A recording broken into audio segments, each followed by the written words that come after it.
I decided to do The Story of an Hour by Kate Chopin.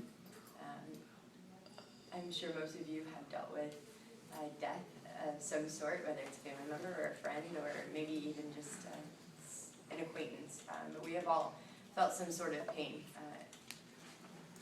Kate Chopin decides to just exemplify this a little differently than most would feel with the character Louise Mallard in this story. So. Knowing that Mrs. Mallard was afflicted with a heart trouble, great care was taken to break to her as gently as possible the news of her husband's death. It was her sister Josephine who told her, in broken sentences, veiled hints revealed and half concealing. Her husband, friend Richards, was there too, near her. It was he who had been in the newspaper office when intelligence of the railroad disaster was received, with Brentley Mallard's name leading the list of killed.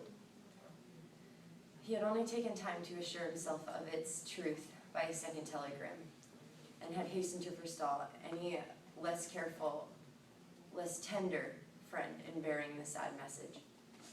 She did not hear the story as many women have heard the same, with a paralyzed inability to accept its significance. She wept at once with sudden wild abandonment in her sister's arms, and when the grief had spent itself, she went away to her room alone. She would have no one follow her.